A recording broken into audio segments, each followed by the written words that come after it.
ka qoroxiin fideef qoroxii beektu sin bishooftu kana jira jedhanii gartee saaxiin wayii ka gartee dhattee ati halkan takka saree ta'uu qabdaa takka durree takka jinni takka gangalachoo takka daaraa mala jedhu mucayyoo takka dhiyoo kan of folchaasumaan mucayyoo diqqeen isii irraa abbaa warraa harree godheef abbaan sooshaal miidiyaa kana gubbaa argitanii jiraatanii onnaa gubbaan jira akka sarchii godha.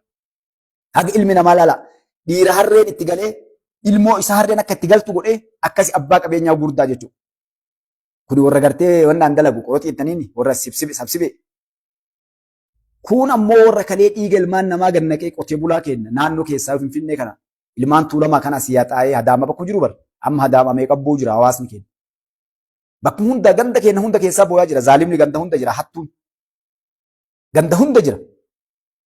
Arguu barbaadda jalti barreessaa jirti yoona eegaa ilmaan isaanii beektanii ka abbaallee dhufi barreessuudhaaf ilmaan wannaa banee fi bada gurbaa rabbi si haa balleessu narraa dubbachaa jira katabi jedhaan. Haa xiqqaattu barka guyyaa takka shaayii kaadiree wajjin aayyoo teennarraa obboleettii teennarraa dhugellee bar ni kataba yeroo Mustafaan si dubbatu isin taa'a barru malaalaa warra jala seenee waa katabu. Yeroo ati hattuu jettee hattuun ni katabdi. Yeroo ati bitamtu jettee bitamtu kataba. Yeroo ati dhamaa jettee dhamaa kataba. Ati taa'i adda baafadhu gurbaa. Yeroo gartee ati jagna namuu bakka yoo tutte kaa'uti kalee tutte fataa miidhama. Ni ka'u jedhee warri keenya. Warra siyaasaa qofa beekan ati haasa'ee ija waltajjii keessa yeroo namni taa'u nama ija keessa laalaa haasa'ee jedhan. Yeroo ati hattuu jettu atichi mataa qaqqabataa jedhan. Yeroo ati waa'ee kijibduu tuttu kijibduun mataa qaqqabata namuu tuqe argee badaa na fuudhuu deema na laalaaraa yeroo dubbatudha. Akkasiin dubbatu namni bara. Isin amma waan hamtu katabdan hin katabdan waa'ee keessan dubbachaa jira. Ilillima darbitanii sheer illee gootanii barsiisan maaliif isin ta'e waan keessan. Isin galee wama gootan isin. Warri kunoo wanni inni godhu guutuun yoo ati ilaalte ofirraa na dhorkuu jira. Na himu jirta. Na saaxilaa jirtaan sin beeku rabbi si beeka gurbaatu ofii keetii minneeffatta malee dabadhu taa'e namni quba si qabu hin jiru. Quba ofitti hin qabin. Soo kanaafuu karaa asmaraa irraa wanni dhufe siyaasa Afawarqii eenyu bakka bu'a ilma isaati moo warra biraati moo Itoophiyaa dabalamti moo ka jedhu. Hayyoonni wanni irratti haasaa jiran kana maaliif jedhaa? Maaliif beektu isin? Humna qilleensaa irraa eegalee lafoon bushooftuu irraa eegalee as Finfinnee kanatti.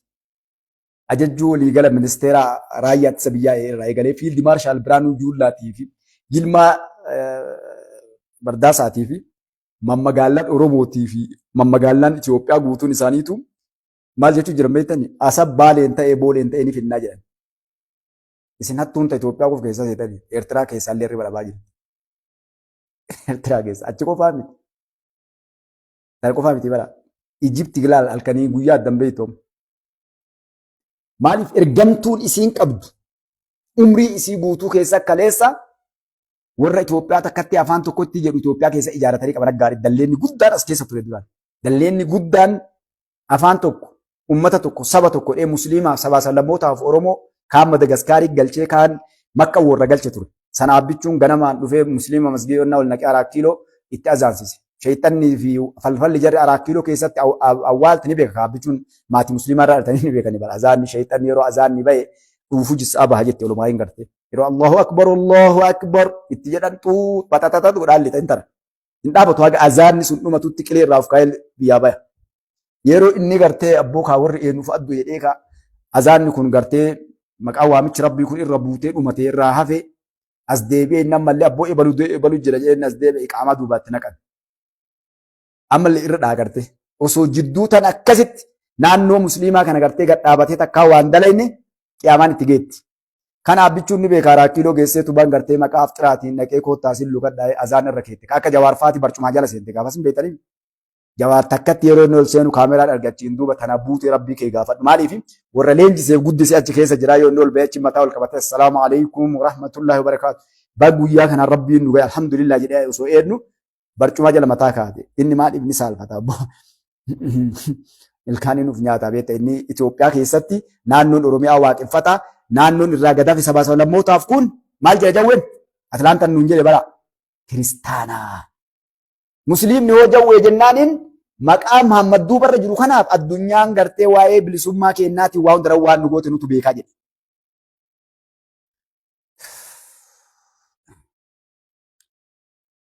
Sheekole Sheek Muhammad Abdallah Bazan Khadija Faatuma nageettanii gaariitti.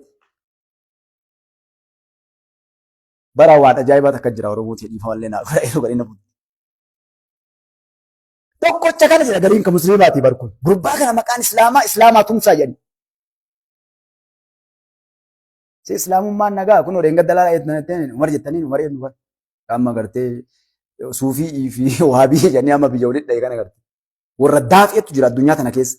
Jawween yoo raqqabatee qalbii qabaate ta'uu baallee wanni hunduu isa bira jirtee gartee.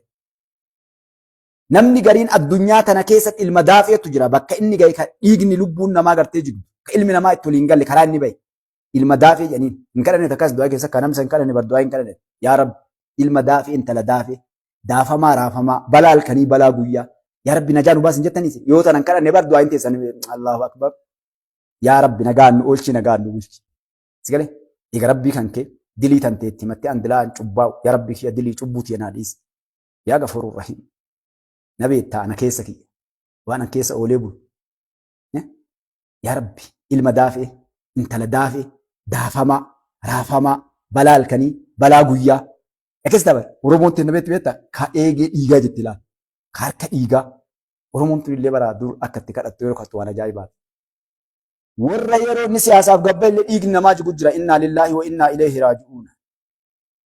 Baluu malee ibar ajjeesii malee hin beeku bareen duunee malee bannee malee badi jedhaan malee kan jiraa maree bade yoo inni jedhu rabbi si haa balleessu jettee maal badde nagaa rabbiin sii godhee fayyaa sii kenne nagaan baatee nagaan galaa jirta. Maal malakka akkasitu jira bara. Maal badde fayyaa qaba nyaataa jira dhugaa jira biyyi nagaa qilleensi bareeda. Ka buxuluun namni ganda keessa wal dhadhaa'utuun wal sassaamu ni jirti. Eetun bar mokkoruu jira rabbiin. Ka hatullee ka ajjeesullee ka saamullee ka hadha sabbata irraa hangootti hirkatee waa mulqatullee bar.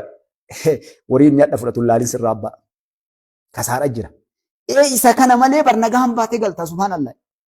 Kana duuba gaafas aabbichuun araakkiiloo seensifnaan gartee azaan irra kaayaa aabbichuun. Warri dura achi galee gartee mootummaa hunda falfala awwaalee achi taa'ee paarlaamaa keessa taa'ee gartee yeroo paarlaamaa wal ga'u islaamni Itoophiyaa keessa yellem jedhuu fi warri Oromoo Madagaskaarii dhufte jedhuu fi warri ilmaan Kuush jedhan lafti tun taseemii dhufanii nu weeraran jedhee achi keessaa taa'u aabbichuu yaa'ii guddootti hin finne waraana ittiin ergine jaran asii bayaan jennee waan takka illee hin goone.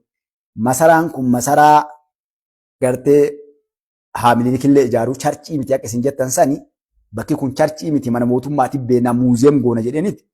Mee ammaaf ammoo ni qulqulleessinaa jedhee maqaa afxiraatiin sanuu ja'a ramadaanaa keessa yeroo sheeyxanni hidhamti xiqqoo qofaa fi baraa yeroo sani kuuwwan gurguddaan hidhaa jira karaa.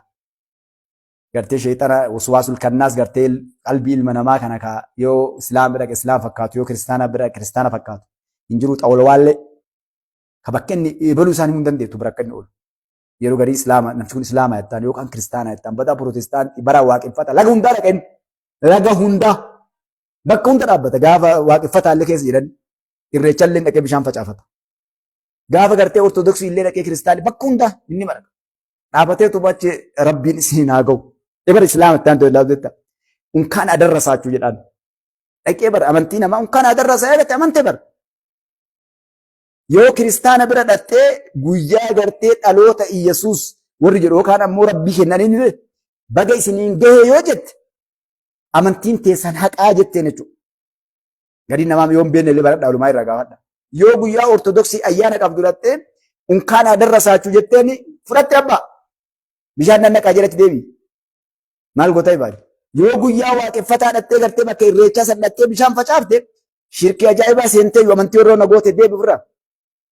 Sigalee sharrakte jechuudha rabbitti. Nu amma salphama goonee waan gurdoo tan irraa yaana nabi rabbi salaatu wassalaam shirkiin akka itti seentu maal jedhanii himan beeytu? Shirkiin akka itti nama seentu. Dhagaa gurraacha. Halkan gurraacha. Dhagaan gurraacha qubadha halkan gurraacha dukkana jechuudha. Mixii gurraattii mixii meetanii anti. Galee dhaabbitaa yoo isin achirra deemtu. Munaafiqa jedhama yabbaa. Dhagaa gurraacha irra mixii gurraattii halkan gurraacha deemtuu laaltee garta mixii baroonni. Nagar akkasi shirkiin nama seenteedhaan rabbiin haa tiksu. Ayyoo ta'e nafaa jiraame ati waa birrii dhibbaa wayii ergitaaf doolaa dhibbaa. Jarra. Haadha baluu akkamiin jiraatte jedhanii. Wallaahi gartee rabbii kiyyaa mucaan kiyya yookaan mucattiin kiyyatu waa naa godha rabbii kiyyaaf. Isi amma maal barbaadan amma shirkii jala ba'uu barbaade. Fii wal gargaarsifatanii jechuudha miti. Rabbi ilma kiyya naa qajeelcheeti gartee gurbaa kiyya waa doolaa dhibbaa naa erga. Mana hakimaa dhaqa. Marfee takka waraannattee dhufte ayyoo kan abboon kenna naafatillee. Abboo akkam nama dhukkubu gaafata akkam fayyite. Abboo akkam maal argattee fayyiteedhaan. Doktor Ebalu qorsa naa kennee qorsa irra fayyee jedha. Inna lillahi wa inna ilaihi raaji'uun. Laalaa akkasiin. Rabbiin qorsa tokko gartee sababaa naa godhee musababaa Doktor Ebaluun bira qorsa innaa kenne san Rabbiin gartee isumarratti na fayyise. Kasi fayyise Rabbi. Si barsiisuu fi miti dhiifama naa godhe. Kanaan akkasiin 4 kiiloo seene Allahu akbar Allahu akbar jennaan akka ori'e kun no Ameerikaa jira. Kun Jarman jira. Kun danqaraa jira. Kun ganda keessaa gururi abirdilimsi jala seene. Kun gaala jalaa gururi'a. Kun re'ee jalaa gururi'a. Kun suuqa keessaa gururi'a. Kun re'ee biyya Arabaati. Tun distii Arabaa dhiqaa gururiiti. Namu akka guyyaa sanii sheexana waliin baqate. Yoo inni mataa 4 kiiloo ol kaa'u gartee azaana qulannadhaa ol deebi'uu hin dandeenye gama. 4 kiiloo jedha. 4 kiiloo mollaa jedhaan gartee warri kun jallaabate. Warra balaattu jira 4 kiiloo guutee jedhan baasiin achi geessu yookaan baabur hin jiru karaan.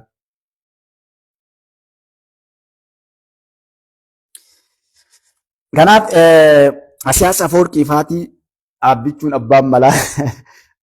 abbaan malaa Shariifaa galchaadhee Jawaariin faa galchaa maraan galchee galchuu biyya hin galchee Asiyaas illee fuudhee fide Iisuu illee fuudhee fide dhaabbichuun daleencha wallaahi yoo ati nama deette akkasii beekan akkasii hayyuu ta'an akkasii hiina'u akka hattuun gola keessa waliin galle.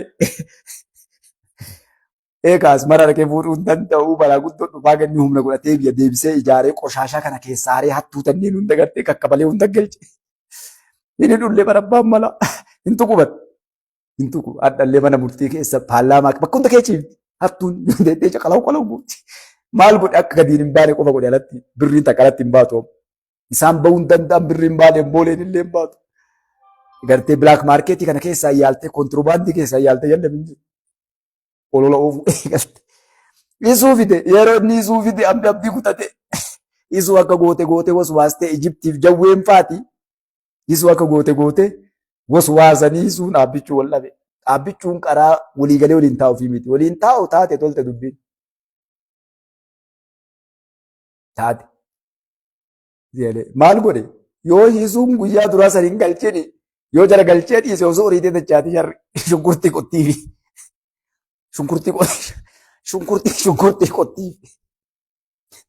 Siigalee horiitee osoo dachaati. Akka jedhattee uummata waliin hin dhoofne fuudhee as keessa gadhiise. Dhamaatee hunduu gara dachaatu dhabde faradoo badii taate. Waa dubbachuu hin dandeettu, waa ijaaruu hin dandeettu. Siigalee watakka bare gabbaa takka dura jirtaa jechaa caaluu fudhatee namuu tuulamallee dhattu harargee barsiillee dhattu waan biraa jedhu jirra.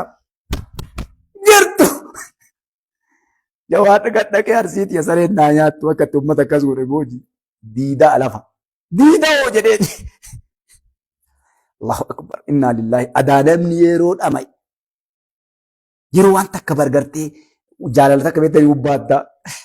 Warri jawaar akkas godhe bar namoota waa takka hubanne bar namni keessa hubatu yeroo isa illee yeroo diidaa hoo jedhu. Amma gadab lafa gadaboo. Jawaar akkas jedha beektaa gadaboon teennatuun jedha gardee. Gammoojjiin teennatuun uummataan jedha bar lafan jedhu bar. Gammoojjiin lafa, diidaa lafa, gadab lafa, baalee gabaddee lafa. Seene. Baaleen teennatu yoo jedhan gariin hee jedhamee ta'an mallee. Baalee biyya. Uummataa miti sabaan. Uummata baalee yoo sin jedhan waan. Baalee yoo sin jedhan heen jedhini. Arsii yoo sin jedhan heen jedhini. Uummata arsiiti. Arsiin addaan baafadha. Uummata arsii yoo sin jedhan. Diidoo qoma dhaatee jawaar kan nik godhee ka eenyutti hima beektaa warratti hima bara. Nafxanyoo irratti hima bariin nik godhe laal. Hin awwaatan hin seenan hin laala yeroo dura. Maaliif jawaar hayyuu beekaa jagnaa mire.